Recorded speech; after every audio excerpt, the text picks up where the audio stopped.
WandaVision is finally here, and it isn't like anything we've seen before in the MCU, except, of course, for the usual treasure trove of references to the comics and other Marvel movies. Here are the Easter eggs you may have missed in the first 2 episodes of WandaVision. As soon as preview images began popping up for WandaVision, it became clear the show was taking part of its inspiration from a fan favorite, but short-lived, comic book series. In early 2016, Marvel Comics released the first issue of Tom King and Gabriel Hernandez Walta's Vision. The Synthezoid had enjoyed a couple of miniseries before then, but this one was unique. This Vision comic also found its title character trying to build an idyllic and ordinary life in a quiet suburb. Rather than being married to Scarlet Witch, however, Vision builds his family of synthezoids: his wife Virginia, his son Vin, and his daughter Viv. Unlike the heroes of WandaVision, the Synthezoid and his family make no attempt to hide what they are in the Vision comic, which leads to more than a few complications. No spoilers, but here's hoping WandaVision has a happier ending. The style of the first episode of WandaVision is based on sitcoms of the 50s and early 60s, and the faux intro includes a funny Easter egg calling back to one of those classic programs, The Dick Van Dyke Show. The reference isn't so much about what happens, though, as much as it is about what doesn't happen. Fans of The Dick Van Dyke Show will likely notice the similarity in theme music with WandaVision's. They'll also remember that in some episodes of The Dick Van Dyke Show, the intro includes the titular star tripping over the ottoman in his living room and taking a tumble. There was also an alternate version used occasionally where Dick sidesteps the ottoman. In WandaVision's intro, Vision almost finds himself making the same mistake as he's carrying Wanda into their living room. Unlike Van Dyke, however, Vision's powers allow him to phase right through the precariously placed furniture and deliver Wanda to the living room without injury. Laughing at people in pain is a manifestation of a deep-seated hostility.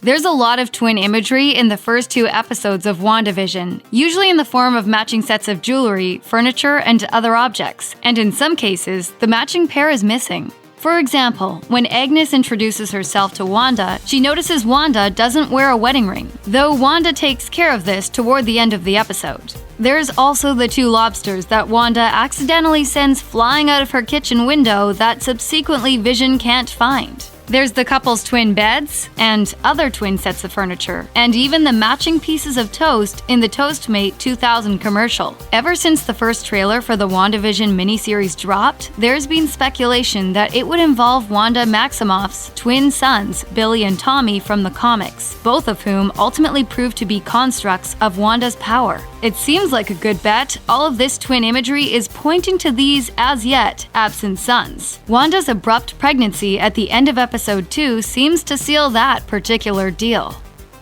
Both of WandaVision's first 2 episodes include a fake advertisement. In Episode 1, we get an ad for the Toastmate 2000. Among other things, it gives us the first indication that WandaVision could be taking place in the same world as the rest of the MCU, as we find out the device is built by Stark Industries. The all-new Toastmate 2000 by Stark Industries. The Toastmate 2000 is also a clever reference to both Vision and Wanda's comic book twin sons. Vision is, after all, Wanda's mate, and like the toaster, he's part machine.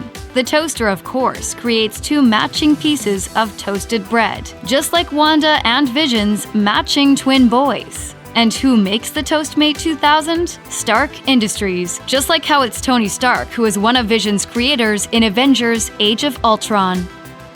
There are a lot of allusions to witches and witchcraft in WandaVision, which is fitting considering Wanda's alter ego is the Scarlet Witch. One such Easter egg is part of the format for the WandaVision show within a show. At the end of both of the first 2 WandaVision episodes, the couple is framed in a hexagon as the end credits roll. That's not something commonly seen in sitcoms of any era. One explanation is that it's referencing Wanda's powers. While we've never heard them described this way in the MCU movies or TV shows, in the comics, Wanda's ranged blasts are called hex spheres. Not to mention that a hex commonly means a spell or curse cast by a witch.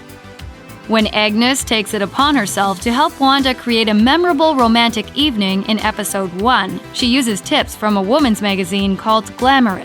Now, you could understandably assume there's nothing much to make of that title until we get to Episode 2. Wanda and Vision volunteer to be part of the talent show benefiting Westview Elementary, and they put on a magic act. Vision plays the magician, and Wanda plays his lovely assistant, Glamour. I am Glamour, and he's Illusion. This is yet another reference to witchcraft. While usually when we talk about glamour, we're talking about someone's attractiveness or their lifestyle, there's another meaning for the word. A glamour can also mean a mystical enchantment. In particular, it's typically an illusion. For a perfect MCU example, think of Loki. When Loki disguises himself as someone else, that would be called a glamour. And considering how much you come to question the reality of what's going on in WandaVision, that word carries some weight. In the final moments of WandaVision's premiere episode, we pull back from the screen showing the sitcom to see a desk. The screen playing the faux sitcom is surrounded by much more contemporary technology, and someone whose face we don't see is sitting and watching this strange show. More importantly, on the monitor to the left of the TV screen and on a notepad on the desk, we see a symbol familiar to Marvel Comics fans. The symbol with the blade, as the picture suggests, belongs to an organization called S.W.O.R.D, whose acronym in the comics stands for Sentient World Observation and Response Department. The agency is first revealed in Joss Whedon and John Cassaday's astonishing X-Men run, when they're introduced as the space counterpart to S.H.I.E.L.D.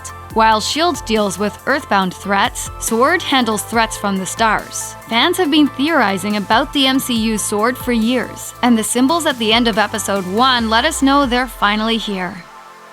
If you're familiar with the hit sitcom Bewitched, starring Elizabeth Montgomery as a witch who both uses her powers to solve her family's problems and struggles to keep her identity as a witch secret, it's impossible to not think of the show while watching WandaVision. It comes to mind early in the premiere episode, when Wanda is putting her dishes away with her telekinetic powers. But the similarities get kicked up a notch in the opening credits of Episode 2, when instead of using the Dick Van Dyke Show for inspiration, WandaVision uses animation reminiscent of Bewitched's unique style. It's a particularly fitting show to choose to pull from for Episode 2 for a few reasons. One of the most obvious is the fact that both shows deal with witchcraft. Another is that just as Episode 2 ends with the world of WandaVision changing from black and white to color, Bewitched began its life as a black and white show in 1964 and changed to color in 1966.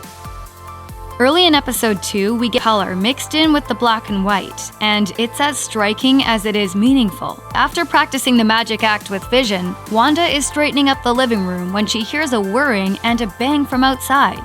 In the bushes of her front yard, she finds a toy helicopter. Unlike everything else in this black and white world, the helicopter shows some color. It's red and gold, with some metallic silver mixed in.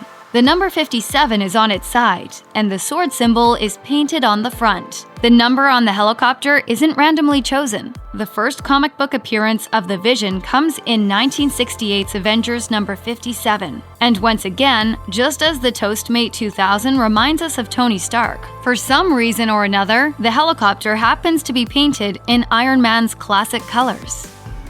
Like the premiere WandaVision episode, the second episode treats us to another faux advertisement. This time, instead of a toaster, we get a watch, manufactured by a company called Strucker, and the commercial is chock full of Easter eggs. First, there's the most obvious reference, Baron von Strucker, whose short MCU life ends with Avengers: Age of Ultron, is in charge of the experiments which give Wanda and her late brother Pietro their powers. He's a part of Hydra, whose sinister logo is visible on the watch face. Aligned as they are, the watch hands can't help but bear a resemblance to Loki's scepter, from which Wanda and Pietro's powers spring. Then there's the time. The watch is showing the time of 2:42, and if you're looking for Easter eggs in Marvel media, pay attention to numbers. Consequentially, 1984's Avengers number 242 is a pretty important one for the team, and for Vision and Scarlet Witch in particular. The pair are reunited when Vision's body finally is restored after injuries he'd suffered during a previous adventure. Early in Episode 2, Wanda and Vision practice their magic act for the talent show in the living room, and later we get to see that act completely go off the rails when swallowing a piece of chewing gum messes with Vision's insides so much that he acts like a raving drunk. Is this your god? Is this your god? Is this your god? Is this your god? Is this your god? In both scenes, we also see what Vision calls the Cabinet of Mysteries, equipped with a secret door to let its occupant seem to have disappeared. Adorning the cabinet is a picture of the Mind Stone stuck to Vision's head. It's not just an Easter egg, but a meaningful reference. After all, we still don't know how or why Vision isn't dead, or why the Mind Stone is with him. His Mind Stone was destroyed off camera by Thanos, and the stone from the past was presumably returned by Captain America. The purpose of the cabinet as a device to make things disappear and reappear might also have some significance. After all, both the Mind Stone and Vision are things that were supposed to disappear, but didn't, at least not completely. When Wanda and Dottie confront each other in the middle of episode 2, the 1965 hit single Help Me Rhonda by the Beach Boys is playing on a nearby radio. It may seem like a song chosen just because of the era, until you think about both the name of the song and some of the lyrics. First of all, there's the title. Rhonda sounds a lot like Wanda. Then there's what the Beach Boys are singing. On the surface, the song is about a man devastated by his fiancée cheating on him and asking Rhonda to get her out of his heart. But if you think of it in the context of Vision and Wanda's shared history, it becomes a much darker story, particularly with these lyrics. She was gonna be my wife, and I was gonna be her man, but she let another guy come between us, and it shattered our plans. The last thing Vision and Wanda talk about before being attacked by the Black Order in Avengers Infinity War is making their relationship more permanent. Then, another guy, i.e. Thanos, shatters not only their plans, but literally shatters Vision. Check out one of our newest videos right here. Plus, even more Looper videos about your favorite movies and TV shows are coming soon. Subscribe to our YouTube channel and hit the bell so you don't miss a single one.